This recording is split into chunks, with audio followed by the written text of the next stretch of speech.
Riccardo Piglia, nuevas tesis sobre un cuento. El cuento se construye para hacer aparecer artificialmente algo que estaba oculto. Reproduce la busca siempre renovada de una experiencia única que nos permita ver, bajo la superficie opaca de la vida, una verdad secreta. La visión instantánea que nos hace descubrir lo desconocido, no en una lejana terra incógnita, sino en el corazón mismo de lo inmediato, decía Rimbaud. Esa iluminación profana se ha convertido en la forma del cuento. Estas tesis son en realidad un pequeño catálogo de ficciones sobre el final, sobre la conclusión y el cierre de un cuento, y han estado desde el principio inspiradas en Borges y en su particular manera de cerrar sus historias, siempre con ambigüedad, pero a la vez siempre con un eficaz efecto de clausura y de inevitable sorpresa. Borges, sabemos, dijo varias veces que sus cuentos habían sido su primer cuento y lo quiere decir, quizá, que los comienzos son siempre difíciles, inciertos, que tuvo varias diagonaldas falsas como en Las Cuadreras, como en la conocida diatriba de José Hernández contra su amigo Estanislao del Campo, parece que sin larga uno se cansaran en partidas, mientras que el fin es siempre involuntario o parece involuntario pero, está premeditado y es fatal. Hay un juego entre la vacilación del comienzo y la certeza del fin, que ha sido muy bien definido por Kafka en una nota de su diario. Escribe Kafka el 19 de diciembre de 1914, en el primer momento el comienzo de todo cuento es ridículo. Parece imposible que ese nuevo, e inútilmente sensible cuerpo, como mutilado, y sin forma, pueda mantenerse vivo. Cada vez que comienza, uno olvida que el cuento, si su existencia está justificada, lleva en sí ya su forma perfecta y que solo hay que esperar a que se vislumbre alguna vez en ese comienzo indeciso, su invisible pero tal vez inevitable final. Esta noción de espera y de tensión hacia el final secreto, y único, de un relato breve quiere ser el punto de partida de estas notas. Hay una historia que cuenta Italo Calvino en 6 propuestas para el próximo milenio, que puede ser vista como una síntesis fantástica de la conclusión de una obra. Entre sus muchas virtudes, Chuang Tzu tenía la de ser diestro en el dibujo. El rey le pidió que dibujara un cangrejo. Chuang Tzu respondió que necesitaba 5 años y una casa con 12 servidores. Pasaron 5 años y el dibujo aún no estaba empezado. Necesito otros 5 años, dijo Chuang Tzu. El rey se los concedió. Transcurrieron 10 años, Chuang Tzu tomó el pincel y en un instante, con un solo gesto, dibujó un cangrejo, el cangrejo más perfecto que jamás se hubiera visto. Antes que nada esta es una historia sobre la gracia, sobre lo instantáneo y también sobre la duración. Como el relato trata sobre un artista, su núcleo básico es el tiempo y las condiciones materiales de trabajo. En este sentido el cuento es un tratado sobre la economía del arte. Se establece un contrato entre el pintor y el rey, la dificultad reside, vamos a recordar a Marx, en medir el tiempo de trabajo necesario en una obra de arte. Para empezar el relato de Chuang Tzu se cierra al revés. Hay una expectativa, no puede pintar, y una solución que es inversa a lo que el sentido común está esperando que pase. La solución parece una paradoja, pero no lo es, porque no hay relación lógica entre los años perdidos y la rapidez de la realización. ¿Qué quiere decir terminar una obra? ¿De quién depende decidir que una historia está terminada? Flannery O'Connor, la gran narradora norteamericana, contaba una historia muy divertida. Tengo una tía que piensa que nada sucede en un relato a menos que alguien se case o mate a otro en el final. Yo escribí un cuento en el que un vagabundo se casa con la hija idiota de una anciana. Después de la ceremonia el vagabundo se lleva a la hija en viaje de bodas, la abandona en un parador de la ruta, y se marcha solo, conduciendo el automóvil. Bueno, esa es una historia completa. Y sin embargo yo no pude convencer a mi tía de que ese fuera un cuento completo. Mi tía quería saber qué le sucedía a la hija idiota luego del abandono. Los finales son formas de hallarle sentido a la experiencia. Sin finitud no hay verdad, como dijo el discípulo de Husserl. Y por lo visto la tía de Flannery no ha encontrado el sentido de esa historia. El final pone en primer plano los problemas de la expectativa y nos enfrenta con la presencia del que espera el relato. No es alguien externo a la historia, no es la tía de Flannery, es una figura que forma parte de la trama.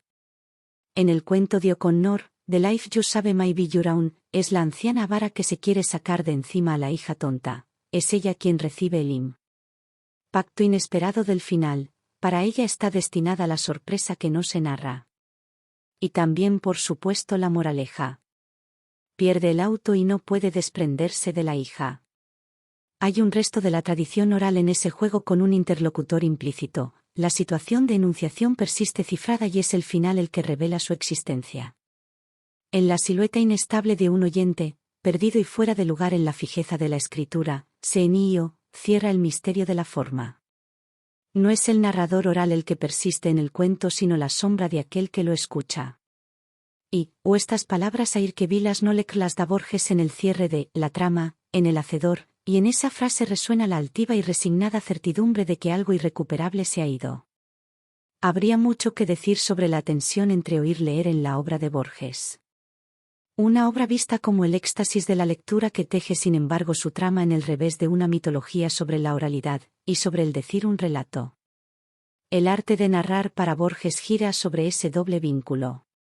Oír un relato que se pueda ser y ver, escribir un relato que se pueda contar en voz alta. En ese punto Borges se opone a la novela y ahí debe entenderse su indiferencia frente a Proust o a Thomas Mann, pero no frente a Faulkner, en quien percibe la entonación oral de la prosa, percibe el carácter confuso y digresivo de un narrador oral que cuenta una historia sin entenderla del todo. Borges considera que la novela no es narrativa, porque está demasiado alejada de las formas orales, es decir, ha perdido los rastros de un interlocutor presente que hace posible el sobreentendido y la elipsis, y por lo tanto la rapidez y la concisión de los relatos breves y de los cuentos orales. La presencia del que escucha el relato es una suerte de extraño arcaísmo, pero el cuento como forma ha sobrevivido porque tuvo en cuenta esa figura que viene del pasado. Su lugar cambia en cada relato, pero no cambia su función. Está ahí para asegurar que la historia parezca al principio levemente incomprensible y como hecha de sobreentendidos y de gestos invisibles y oscuros. Un ejemplo a la vez inquietante y perfecto de esa estructura es el cuento de Borges, El Evangelio según Marcos, donde unos paisanos analfabetos y creyentes oyen la lectura de la Pasión de Cristo, se convierten en protagonistas fatales del poder de la letra, y deciden llevar a la vida, como versiones enfurecidas de Don Quijote o de Madame Bovary, lo que han comprendido en las palabras proféticas de los libros sagrados.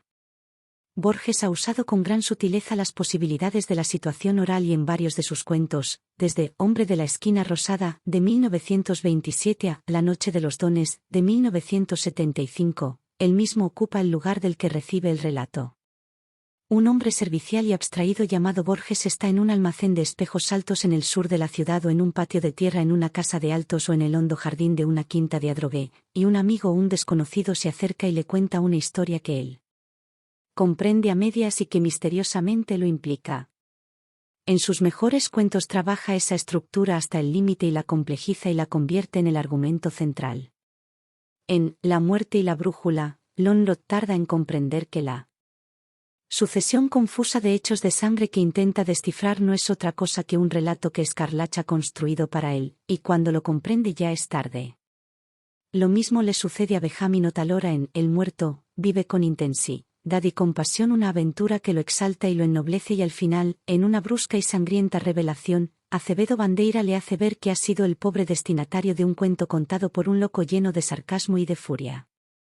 Emma Zunz teje con perversa precisión, y en su cuerpo, una trama criminal destinada a un interlocutor futuro, la ley, a quien engaña y confunde y para quien construye un relato que ningún otro podrá comprender. La misma relación está por supuesto en El jardín de senderos que se bifurcan y en Clon, Ukvar, o Urbistersies, y en La forma de la espada, Ada Borges lleva este procedimiento a la perfección. Los patriotas irlandeses, rebeldes y románticos, son los destinatarios de una leyenda heroica urdida a toda prisa por el abnegado James Alexander Nolan, con el auxilio del azar y de Shakespeare, y esa ficción será descifrada muchos años después por Ryan, el asombrado e incrédulo historiador que reconstruye la duplicidad de la trama. El relato se dirige a un interlocutor perplejo que va siendo perversamente engañado y que termina perdido en una red de hechos inciertos y de palabras ciegas. Su confusión decide la lógica íntima de la ficción.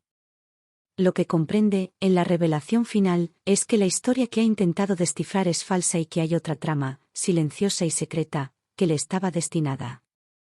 El arte de narrar se funda en la lectura equivocada de los signos.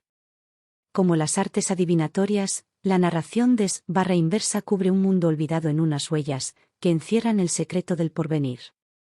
El arte de narrar es el arte de la percepción errada y de la distorsión. El relato avanza siguiendo un plan férreo e incomprensible y recién al final surge en el horizonte la visión de una realidad desconocida. El final hace ver un sentido secreto que estaba cifrado y como ausente en la sucesión clara de los hechos. Los cuentos de Borges tienen la estructura de un oráculo. Hay alguien que está ahí para recibir un relato, pero hasta el final no comprende que esa historia es la suya y que define su destino.